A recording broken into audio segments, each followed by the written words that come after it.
I walked into my own bedroom after a 10-hour school day and a shift at Chick-fil-A to find a stranger's suitcase on my bed, and my desk shoved against the wall like it didn't even matter. Let me back up. My name is Jalen, I'm 17, and up until 3 weeks ago, I had a pretty normal life. I live with my mom, my stepdad Ray, and my little sister Kayla, who's 11. We're not rich by any stretch. We live in a 3-bedroom house in the suburbs outside of Charlotte. One room for my parents, one for Kayla, and one for me. My room was my whole world, honestly. I'd saved up from working at Chick-fil-A since I was 15 and bought my own PC setup, a decent monitor, a secondhand gaming chair that I was genuinely proud of. I had my posters up. I had my clothes organized exactly how I liked them. I had a lock on my door that Ray actually helped me install because he understood that a 17-year-old guy needs his own space. That room was the one place in the world where I could close the door and just exist without anyone needing something from me. School is stressful. Work is stressful. College applications are breathing down my neck. That room was where I could decompress, game with my friends on Discord, or sometimes just sit in the dark and do absolutely nothing without someone asking if I'm okay. I earned that space. Not just because I'm the oldest kid in the house, but because I literally paid for half the stuff in it. My mom and I have a good relationship. I want to be clear about that because I know how this story is going to sound and I don't want anyone thinking I hate her. I love my mom.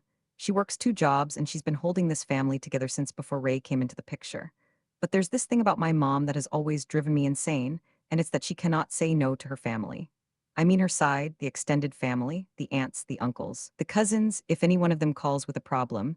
My mom is the first person to volunteer our house, our time, our money, whatever. It's been like this my whole life. When I was 12, my aunt stayed with us for 3 months after her divorce and slept on the couch, and my mom gave her grocery money every single week, even though we were barely making rent. When I was 14, my cousin DeAndre needed a place to crash for a few days that turned into 6 weeks, and he ate everything in the fridge without replacing a single thing. Every single time, my mom opens the door and says yes before asking anyone else in the house how they feel about it. Ray has tried to talk to her about it. I've heard them argue about it late at night when they think I'm asleep. She always says the same thing. That's my blood, Ray. I'm not turning my back on family. And every single time, it ends up being our problem to deal with. So when my mom called me while I was at work on a Tuesday afternoon and said, "Hey baby, your cousin Marcus is going to be staying with us for a little while," I already felt my chest get tight. Marcus is 19. He's my mom's sister's son, and he just dropped out of community college after one semester because, according to him, it wasn't for him. He'd gotten into some argument with his mom, my Aunt Denise, about not having a job and not going to school, and she basically told him he needed to figure his life out somewhere else. So where does Marcus go? Of course, our house. My mom said it would be temporary. She said he just needed a few weeks to get on his feet, find a job, and save up enough to get a room somewhere. I asked her where he was going to sleep. She got real quiet for a second and then said, "Well, we're going to set him up in your room. You've got the most space." I literally almost dropped a tray of nuggets. I said, "Mom, are you serious? You're putting a whole adult in my room?"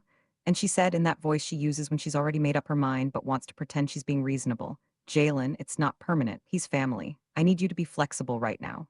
She didn't ask me. She told me, and by the time I got home that night, it was already done. His suitcase was on my bed. My desk had been pushed into the corner to make room for an air mattress.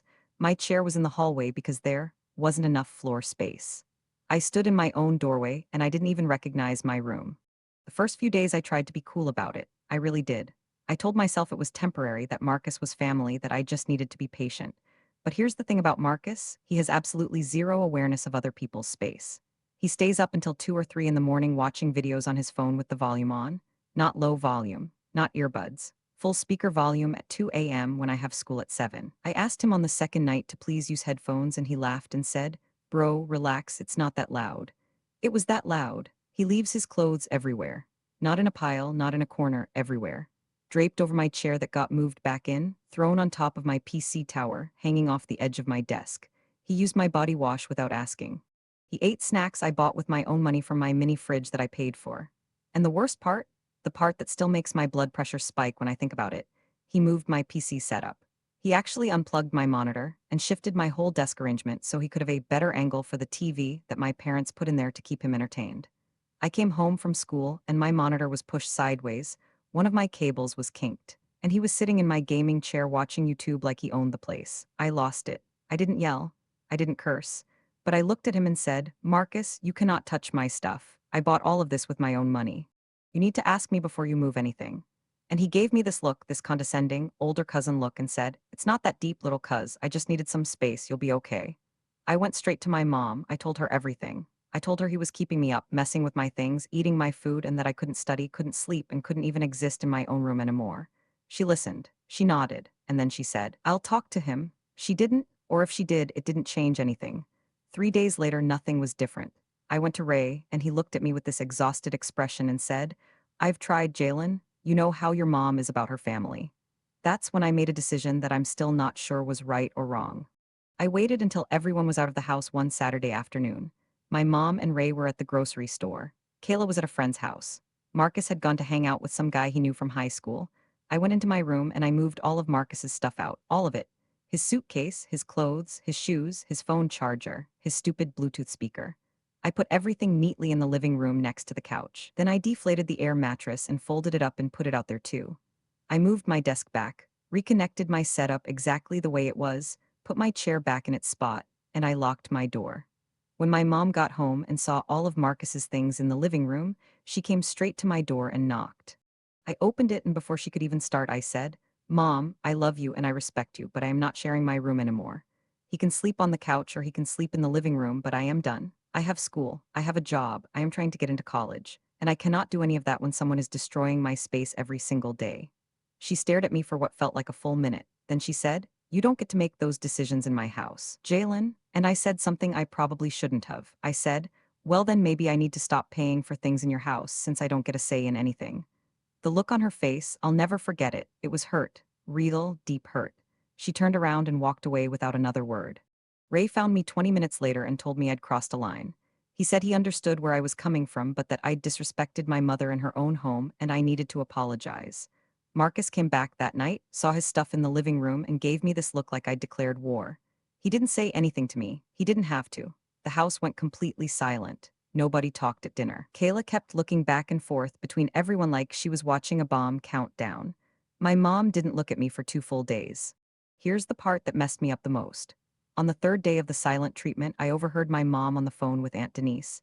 She was crying, not about me, about Marcus. She was saying, "Denise, you need to come get your son. I can't do this anymore. He's not looking for work, he's not helping around here, and Jalen is right, he doesn't respect anyone's space." Then she paused and said something that hit me like a truck. I knew it was going to be a problem. I knew before he even got here. "But you're my sister, and I didn't know how to say no." She knew. She knew this was unfair to me from the start. She agreed to it anyway because she couldn't say no to her sister, and she expected me to just absorb the consequences in silence.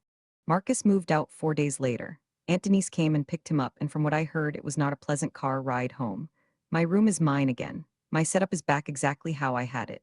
I apologized to my mom for what I said about paying for things. I meant it, that was wrong, and I told her so. She accepted my apology, but something between us is still a little off. She hugs me the same, she asks about my day, but there's this tiny distance now that wasn't there before.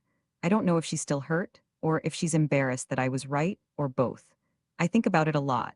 I stood up for myself, but I also know I hurt the person who has done the most for me in my entire life. So tell me honestly, was I wrong for moving his stuff out, or was that the only way anyone was ever going to listen?